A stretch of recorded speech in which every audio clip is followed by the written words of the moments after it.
What's up? It's a beautiful day, beautiful morning. I'm about to get some work in before I get some work in. This one's about people not giving a shit about a credit score anymore, which I fully understand. Especially if you have a house. If you bought your house already, fuck your credit score, dude. So what is something that just does not make sense to you and it never will, no matter how many times anybody tries to explain it? I'll go first. Credit scores. They do not make any sense whatsoever. Don't even try to explain it to me. I don't want to see anybody in the comments, anybody stitching me, trying to tell me how credit scores work. Basically, it's just a number that banks can use as a barometer of the chances of you paying their money back that they lend you. That's essentially all it is. 850 is the max. The closer you get to 850, 850 is perfect. 850 is the best you could get. So that's it. It's just a number for banks to look at to see if you're going to pay them back. I don't believe you. I don't believe that you know. Oh. I don't actually believe that was it, though. that they make any sense. I think somebody is just like putting inputs into a random number generator and it's like spitting shit out. It doesn't make any sense. It never will. It's nonsense. This is just willful ignorance. It's really easy. It's not that hard. It's just a number for banks, dude. Requiring a minimum credit score for housing when rent doesn't even count towards your credit should be illegal. Who the fuck made that? It was Malachi. It was Malachi. Let me see your shit good. It was Malachi. Yeah, let me see good. And I did something wrong. A 4? Nah, good, that bitch. Oh, he's got a 4 credit score. Bitch, I put in front you a gram. Sign up for the PF Flat Card and get your first month free. $1 down, That shit's funny. $24.99 a month. He went in front of my I'm getting grave. back on track with Factor. Fresh, never frozen meals prepared by chefs. This saves us so much Why do I gotta watch all this? People are asking the question, should we still be caring about our credit score? And if you ask me, the answer is absolutely. Are you a broke bitch? If the answer is yes, then you should give a fuck about your credit score. Y'all talking about I'm too broke to She's care got about a my credit point. score. No, that's the main reason you should care about it. If Right. shit hits the fan, who the fuck are you borrowing money from? Absolutely. Your credit score doesn't mean shit until all of a sudden you need $5,000 from a bank. Then a credit score means everything. Absolutely correct. It's not everything, but it's good to have, just in case. Yeah, because when fucking shit happens and you need access to credit right now. Because it ain't me. I'm not giving it to nobody that's broke. Shit. Yep. You need to be borrowing Exactly. from the bank, and if your credit score bad, you can't get it from the bank. Fuck is you talking about? No, I ain't got no Yep. money to carry. Exactly. How? You're if right, sister. You hit rock bottom. How the fuck you gonna take a personal loan out? Huh? Credit score bad. They're not giving you a fucking penny. Not giving you shit. Now you out in the streets. Fuck no. Yes, you should be caring about your credit score. Fuck that. This nigga started talking about owing them student loans, or he gonna garnish wages. My credit score's in the 800s. I'm taking out a 50K personal loan, paying that student loan off, and then filing for bankruptcy. Yeah. Based. As fuck. That's fucking based.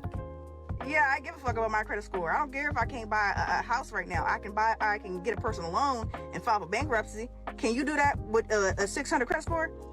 500 credit score? Yeah. It's kind of smart. 800 credit score. Hey, bank, I need this loan. Okay, pay off the student loan. Well, now you can bankrupt out of that personal loan. And they say you can't bankrupt out of your loans. You can't. You will never catch me putting down my debit card to pay for anything, which is kind of crazy because when I was younger, I thought putting everything on a debit card was a flex, but that was before I knew that everybody and their mother uses a credit card, but the difference between someone in debt and thriving is how you use the card. Assuming you're smart and you already started building credit by the time you were 18 years old or were an authorized user in your parents' card for a long time, that means you qualify for probably fairly good cards if you're making income. And one of my favorites is the Chase Sapphire Preferred, and this card is what got me on the wave of paying for everything with a credit card in order to earn points versus just cash back. Sure, as long as you're paying it off, obviously. It's all about the payment. It doesn't matter how you swipe it. Matters how you pay it. As long as you're paying it back, yeah, get them points, get all that stuff. Don't let it get out of control, though. I mean, everybody does this nowadays. Really grinds my gears. Credit is the biggest scam, because what do you mean? You're calling me at past due. Okay, I pay the thing off. I pay it completely off. Your credit just dropped. What are you talking about? You complain about me not giving you the money. I give you the money and I pay it completely off. Your credit points just dropped. They just dropped 5 points. Are you joking? It's a scam. It is such a scam, because what do you mean? You're hounding me, calling me day in, day out. I freaking pay it, and then my credit drops. Who do I gotta fight? Because what do you mean it dropped? Y'all are blowing up my line about my credit card bill. I pay it. Your credit dropped. Biggest scam. And it drives me insane.